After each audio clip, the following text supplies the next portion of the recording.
이제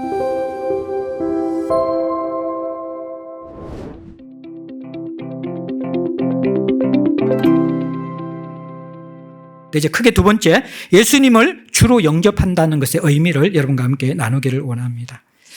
로마서 14장 7절에서 9절까지 오늘 본문으로 읽었습니다. 7절에 보면 우리 중에 누구든지 자기를 위하여 사는 자가 없고 자기를 위하여 죽는 자도 없도다. 자, 기독교의 기본 진리 네 가지를 설명하니까 이해가 되시죠? 이 고백이, 바울의 고백이 정상이죠. 그죠? 이것은 그리스도인은 더 이상 자기 중심적인 나 중심, 내 거야라는 삶을 살지 않겠다라는 거예요.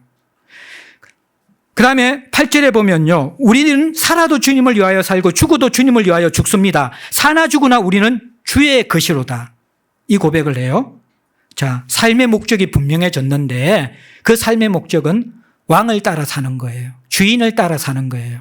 근데 주인을 따라 산다라는 이 개념이 굉장히 중요한 개념인데 어떤 개념이냐 그러면요. 이 삶의 목적이 분명해지는 것인데 근데 거기에 보면 여러분들 누구를 위해 산다와 누구의 것이다. 이게 좀 차이가 있어요. 이 개념이 분명해져야 되는데 주대심과 왕대심은요. 누구를 위해 사는 것이 아닙니다. 누구의 것이 되는 것입니다. 이 차이가 작은 차이인데 굉장히 큰 차이예요. 뭐냐 그러면 누구를 위해 산다라는 것은 산다라는 그 결정권이 아직도 누구에게 있어요? 자기 자신에게 있는 거예요. 이제 책에서는 이 비유를 들고 있거든요. 남편과 아내가 사랑할 수 있잖아요. 그러니까 남편이 아내를 위해서 살면 아내가 힘들 때 설거지를 해줄 수 있잖아요. 또 남편이 좀 더 능력이 있으면 밖에서 열심히 돈을 벌어서 재정기금으로 보태줄 수 있잖아요. 또 남편이 때로는 아내가 힘들 때 쓰레기도 버려주고 또 자녀들 공부도 이렇게 도와주고 할 수 있잖아요. 근데 이게 사실 요즘엔 아내를 위해서 그러면 이거는 정말 뺨 맞아야 되거든요. 왜냐하면 이게 아내 일이 아니잖아요. 같은 일이기 때문에 돕는 게 아니라 이것은 당연히 해야 될 일이에요. 근데 어쨌든 그것을 자체하고 그냥 아내를 사랑하는 마음에서 위해서 한다라고 표현할 수 있잖아요. 근데 이 아내와 남편과의 관계가 힘들어지고 상처를 입고 나빠지면요. 인격이기 때문에 어떻게 하는 거예요? 위해서 안 할 수 있는 거예요. 설거지 안 할 수도 있고 애 공부 안 가르칠 수 있는 거고 음식물 쓰레기 밖에 안 버릴 수도 있는 거예요. 그럴 수 있죠. 이게 내가 어느 정도의 결정권 있는 위해서라는 단어예요. 그런데 죽음과 신하의 관계 있잖아요. 왕과 신하의 관계는 이것과 다르거든요. 그렇죠, 그죠? 왕이 내가 지금 굉장히 바빠서 뭘 하고 있는데 당장 왕궁으로 입실해가지고 이 일을 해라 그러면 내게 선택권이 있는 거예요, 없는 거예요? 그건 선택권이 없는 거예요. 이것을 성경에서는 누구의 것이라고 이야기하는 것이거든요. 바울이 로마서 14장 8절에 이렇게 이야기하는 거예요. 그러므로 사나 죽으나 우리가 주의 것이로다. 예. 자, 앞절에는 위하여 살고 위하여 죽는다라는 표현을 했어요. 그죠? 그런데 후반절에는 더 이것을 강력하게 사나 죽으나 우리가 주의 것이로다. 그런데 이게 여러분들께 복음성도 그런 거죠. 사나 죽으나 그 찬양 알죠? 그죠? 주님의 것이라는 것. 근데 이 주님의 것이라는 표현은요, 굉장히 강한 표현이에요. 엄밀하게 주님의 것이라는 표현은 내게 선택권과 결정권이 없다라는 표현이거든요. 다만 하나님과 우리와의 관계는 선택권이 없어요. 사실 왕에게 순종하는 게 마땅해요. 하지만 하나님은 그럼에도 불구하고 우리에게 인격적으로 선택권을 주셔서 우리에게 친구처럼 대하시지만 실제 하나님과의 우리의 관계는 대통령이 뭔가 지시한다 여러분들 내가 하고 말고요. 이게 거의 안 되잖아요. 그 관계를 끊지 않는 이상은 안 되잖아요. 마찬가지로 하나님과의 우리의 관계는 본래 그런 관계예요. 주님의 것이 되는 관계예요. 분명히 우리는 그렇게 살아야 되는데 그렇게 살지 못할 때도 있다라는 거예요. 그래서 위하여 정도로 살 때도 있어요. 그러나 그것이 정상적인 건 아니라는 거예요. 그런 연약한 우리를 하나님이 이해해 주시지만 내가 그렇게 살지 못하는 것을 당연하다고 생각하는 것은 구원과 그리스도인됨과 복음의 의미를 제대로 알지 못하는 것입니다. 죄의 개념을 모르는 것입니다. 여전히 내 거야? 간섭하지 마. 이게 내 안에 남아있는 상태로 신앙생활을 하는 거예요. 이것을 우리가 잘 분별하고 정리가 되어져야 합니다. 사도 바울은 누구를 위해 주님을 위해 산다라는 게 아니라 주님의 것이라고 표현합니다. 그러면 우리가 주님의 것이 될 때에 예수님을 주인으로 모시면 어떤 삶이 나타날까요? 예. 내가 주님의 것이 된다면 우리에게 어떤 모습이 나타날까요? 내가 주님의 것으로 사는가? 내 것으로 사는가? 요것을 좀 분별할 수 있는 인생의 순간들이 있죠. 한 3가지 정도가 있습니다. 예수님을 주인으로 모신 삶은 어떻게 나타나야 하는가? 중요한 결정을 내릴 때 선명하게 나타납니다. 사소한 결정을 내릴 때는 주님 따르기 그렇게 어렵지 않습니다. 별 손해가 없기 때문에. 근데 굉장히 중요한 결정을 내릴 때, 직장을 결정할 때, 이성교제를 할 때, 배우자를 선택할 때, 이런 것들 있잖아요. 이런 거 굉장히 이러한 내 인생의 중요한 결정을 할 때는 내가 주님의 것인지 내 인생이 내 것인지에 대해서 깊은 곳에서 이미 판단하고 있습니다. 그렇죠, 그죠? 이때 우리가 잘 살펴보면 내가 누구의 것인지 드러나게 됩니다. 2번째는 돈을 어떻게 벌고 사용하는지를 볼 때에 내가 주님의 것인지 내 것인지 이게 잘 분별이 되죠. 자본주의 사회에서는 돈을 가장 소중하게 생각합니다. 예수님도 마태복음 6장에 보면 2 주인을 섬길 수 없다고 하면서 하나님과 맞짱 뜰 수 있는 세상에 유일하게 하나님의 주인, 하나님 대신의 주인 행세를 하는 것이 만몬이라고 이야기합니다. 돈인 것이죠. 예. 그래서 돈에 대한 내 태도가 결국에는 내가 주님의 것인지 내 것인지를 결정하게 되어집니다. 어떻게 돈을 버는가? 어떻게 돈을 사용하는가? 3번째는요. 자녀를 어떻게 양육하는지를 볼 때에 내가 주님의 것인지 내 것인지 판단합니다. 결국 가장 중요한 일이 사실은 인생에서 대부분 돈 문제와 자녀 문제예요. 우리 인생에서. 그게 돈 문제와 자녀 문제에서 내가 주님의 것인지 내 것인지 어떤 선택을 하는가 그걸 자세히 보면 진짜 내가 그리스도인이 되었는가 아닌가를 우리가 발견하게 된다라는 거예요. 자녀가 하나님의 것이라는 인식이 없으면요. 자신의 기대와 욕망을 투사하는 대상으로만 생각할 가능성이 많습니다. 하나님이 주신 자녀의 결을 잘 분별하고 하나님을 사랑하는 믿음의 자녀로 양육하는 것이 우선이기보다도 세상 가치관에 따라서 자녀들 그 틀에 끼워 세상에 더 높은 자리로 올려놓기 위한 양육 방법을 선택하는 것, 그것이 우리의 모습입니다. 자, 여기까지 들으니까 되게 부대끼고 힘들지요. 힘들어요. 복음이라는 게 그래서 십자가를 지고 오라는 것, 죽으러 오라라는 그 부르심이거든요. 보네프가 그 이야기를 했지요. 그리스도가 우리에게 나를 따르라고 하신 것은 결국 죽으러 오라라는 그 부르심이다. 자, 근데 여기에서 우리가 잘 지혜로운 분별력이 필요한데 그게 뭐냐 그러면 신앙생활의 완전함과 진실함을 구분할 수 있어야 됩니다. 여러분들이 지금까지 기초를 듣는데도 많이 부대낄 겁니다. 그리고 나는 정말 그리스도인이 맞는가라고 한번 갸우뚱하지 않는다 그러면 여러분들은 진지하게 지금 메시지를 듣고 있는 것이 아닙니다. 그런 반응이 자연스러운 것이고 건강한 것입니다. 충분히 그 고민이 들어야만 마땅합니다. 대부분의 사람들은 신앙생활에 오르락 내리락 하는 모습들이 있습니다. 어느 순간에 주대심을 인정하는 것 같다가 어느 순간에 삶은 내 거야라고 살아가는 모습이 동시에 대부분 나타나고 있기 때문입니다. 어떤 때는 그리스도인 같다가 어떤 때는 정말 주님을 주인 되심을 인정하지 않는 세속적인 사람처럼 여겨질 때가 있습니다. 때로는 내 삶을 포기하고 하나님께 인생을 드리는 것 같은 위대한 결단을 할 때도 있고요.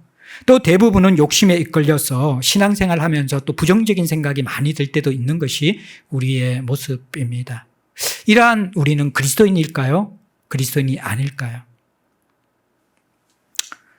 이것이 바로 신앙생활의 완전함과 진실함을 통해서 구별해야만 합니다. 신앙생활의 완전함의 기준으로 하면 우리는 그리스도인이 아닙니다.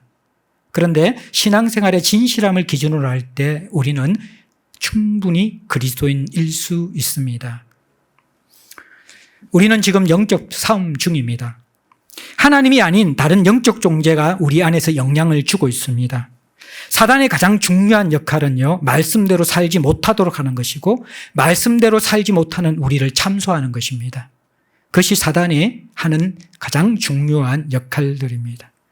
그래서 사단은 끊임없이 우리의 욕망을 부추겨서 말씀대로 살지 못하도록 합니다. 그리고 살지 못했으면 그 약하고 부족한 부분을 집요하게 공격하면서 우리의 신앙에 해를 가지게 하고 우리의 신앙을 무너뜨리려고 하고 하나님의 사랑을 의심하게 만들고 내가 그리스도인 됨에 대해서 계속해서 부정적인 인식을 갖도록 만든다라는 거예요. 나는 지난 여름에 네가 한 일을 알고 있지. 사단이 우리에게 하는 참소거든요. 예. 너 그러고도 그리스도인이야? 너 자녀에게 그렇게 하면서 이런 부모의 모습이 그리스도인이 맞아? 너 주일날 예배 드릴 때 모습하고 다르잖아. 너 이렇게 그리스도인이 맞아? 굉장히 많은, 그 가운데 물론 그리스도인이 아는 사람도 있겠지만 내 안에 지질성이 분명히 있는데 그 약하고 부족한 부분을 집요하게 파고 들어와서 그걸 공격하는 영적 세력이 있다는 거예요. 이때 우리가 기억해야 될 것은 아직 나는 훈련병이다. 이 인식을 여러분들 가지고 있어야 합니다. 이미와 아니 사이의 하나님 나라, 신앙생활을 시작했고 아직 온전하게 완성되지 않는 그리스도인의 삶 사이에서는 진실함도 있지만 부족함도 많이 있다는 것이죠. 훈련병은 군인입니다. 하지만 군인이라고 하기에는 군인의 모습이 전혀 드러나지 않습니다. 논산훈련소에 들어가면요, 훈련병이 하는 짓이라고는 제시훈련밖에 안 합니다. 앞으로 가, 자양 앞으로 가, 우양 앞으로 가, 그런 거거든요. 군인의 모습은 그건 아니잖아요. 이 모습을 여러분들 특전사나 UDT와 비교하면요, 정말 이거는 군인이라고 할 수 없는 그런 모습이잖아요. 그런데 훈련병은 군인일까요? 군인이 아닐까요? 예, 군인이에요. 또 이런 비유도 들을 수 있죠. 우리가 미국에 갔어요.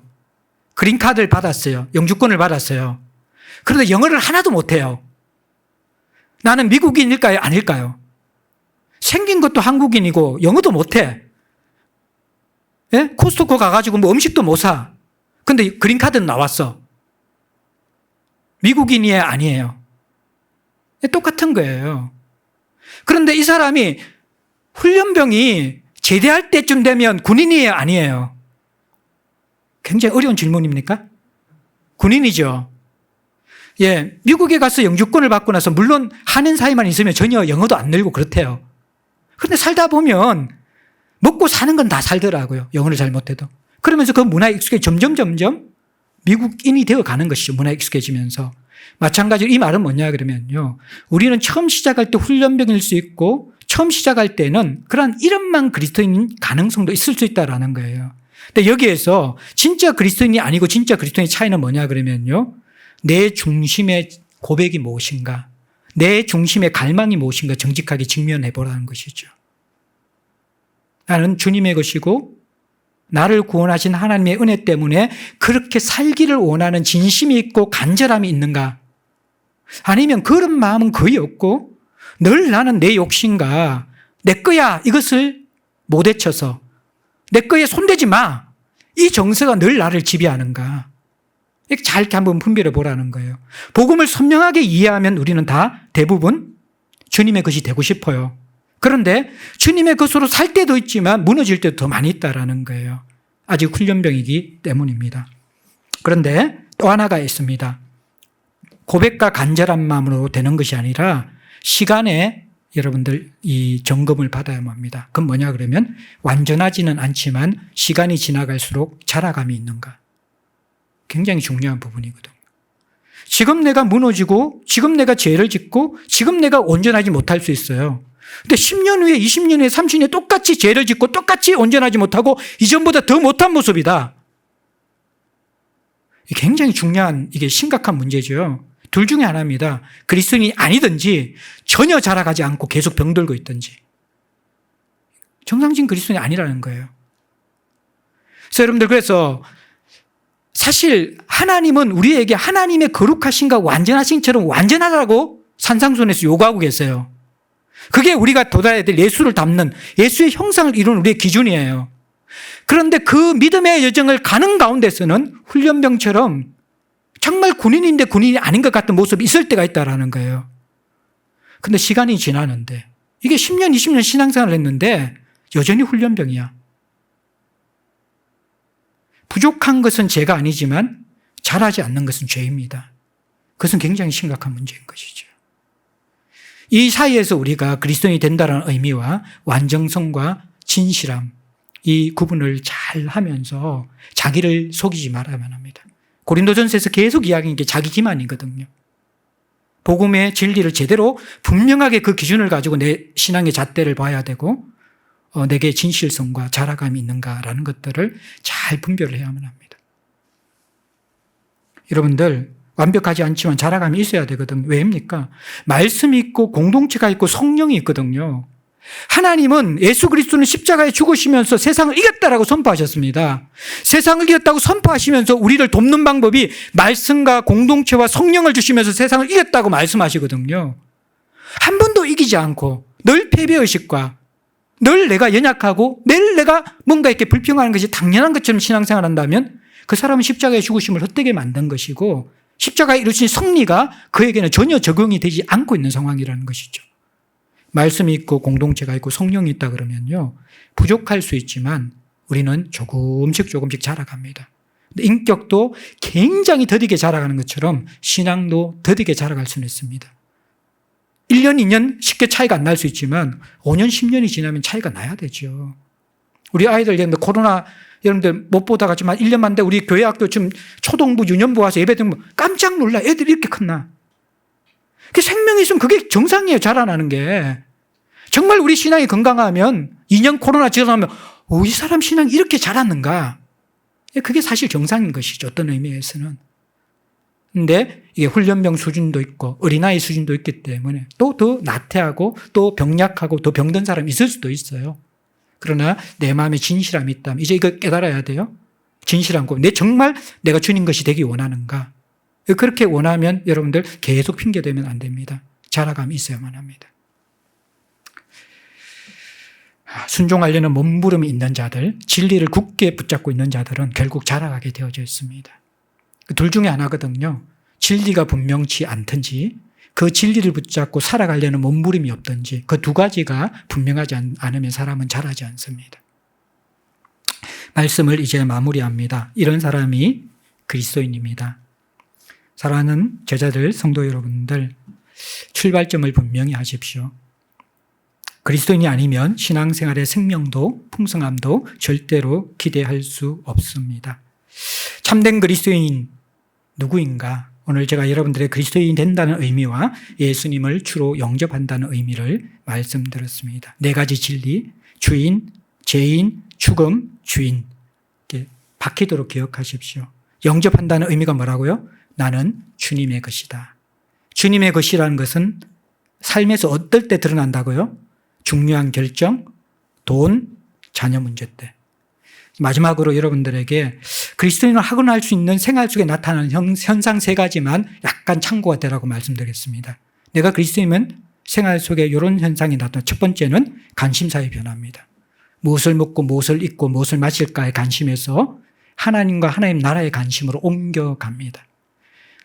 제가 자주 인용했죠. 제임스 베커는 정상적인 사람이 사춘기를 지나면 이성에 대해서 호기심을 느끼고 관심을 가지는 것처럼 정상적인 그리스도인이 거듭나게 되어지면 하나님에 대한 호기심과 관심을 가지게 된다. 영적 관심사의 변화. 두 번째는 여러분들 주대심의 인정, 계속 지금 이야기했던 거예요. 무엇을 할 때마다 때로는 살지 못할 때라도 항상 이것이 내게 걸리는가, 주님이 어떻게 보실까가 내 마음에 항상 부대낌이 있는가. 그다음에 3번째는 성품의 변화입니다. 시간이 지날수록 예수를 닮게 됩니다. 성령의 열매를 맺게 됩니다. 신앙생활을 오래 했는데 더 거칠고 모나고 인색하고 그런 사람은 이 사람은 그리스도인인가를 심각한 질문을 해요. 왜냐하면 그리스도인은 그 안에 성령이 내주하시고 성령이 내주하면 성령의 열매는 맺을 수밖에 없습니다. 성령의 열매는 제가 이 설교 전에 이미 시리즈로 다 했죠. 그죠?